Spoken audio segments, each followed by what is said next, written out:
Oh, shalom, apôtre Mohamed. Shalom, shalom. Dites-nous un peu, apôtre, est-ce que Mohamed était-il prophète des humains et des démons?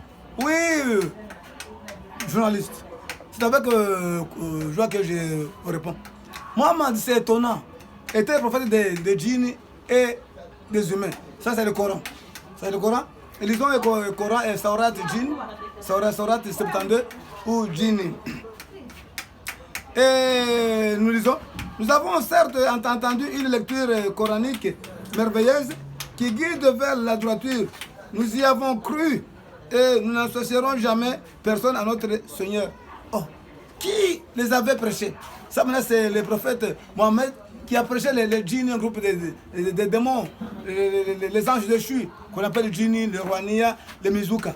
Maintenant lui est parti maintenant de les prêcher. Lui prophète, lui humain, comment il a prêché les démons? Les démons disent qu'ils ont cru à ce message. Ils disent que c'était un message merveilleux.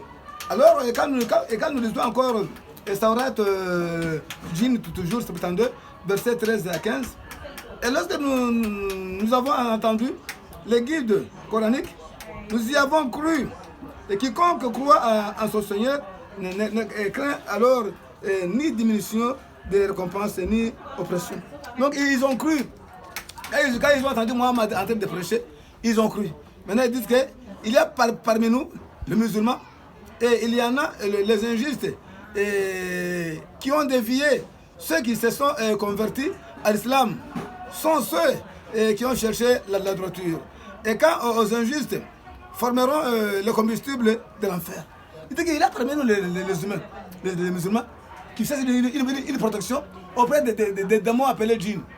Ce sont les démons, ce sont les anges déchus. Mais comment un enfant de Dieu peut chercher encore une protection auprès des djinns? Mais ils ont raison, parce que leur prophète Mohammed était prophète des humains et prophète des djinns. Il leur prêchait encore. Et les djinns ont dit que nous avons cru. C'était vraiment une lecture merveilleuse, ils n'ont jamais entendu. Mais vous les djinns et vous ceux qui sont là, vous avez été chassés aux cieux. Quoi que la lecture est merveilleuse, vous irez encore où? Dieu vous a chassé aux cieux à cause de votre désobéissance. Et vous irez où? Votre lieu final, c'est l'enfer. Et ceux qui viennent auprès de vous chercher une protection, c'est insulter le Dieu Tout-Puissant, le Dieu d'Abraham, Isaac et Jacob. Donc il croit qu'en Dieu, il n'a pas la protection. C'est pour ça que lui-même, Mohammed, était prophète des humains et prophète des démons. C'est pour cela qu'ils disent que tous ceux qui sont partis chez les djinns formeront un combustible de l'enfer. Donc, à commencer par Mohammed, le prophète, et tous ceux qui s'y rendent jusqu'à nos jours, c'est le combustible de l'enfer. Vas-y, musulmans, de loin de près, moi, apôtre Merod Moussafir, nous vous convions de faire un choix pour ton éternité. Passer dans l'enfer ou passer dans l'éternité de paix. Parce qu'après le jugement des impies, il n'y a plus le paradis. Là maintenant c'est l'éternité de paix là que nous sommes entrés. Avant ce jugement dernier, il est le paradis. Que vous mourrez aujourd'hui, vous irez dans le paradis. Mais après le jugement dernier, il n'y a plus le paradis, c'est l'éternité de paix. Où passerez-vous votre éternité de paix? Dans l'enfer ou où? Où? Nous vous convions. Venez. Le prophète Mohammed a dévié. Ça c'est le Coran. C'est le Coran. Et lisez bien. C'est le Coran qui montre toutes ces choses.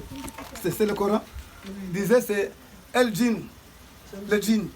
Comment tout un livre de Dieu on peut attribuer les noms des démons.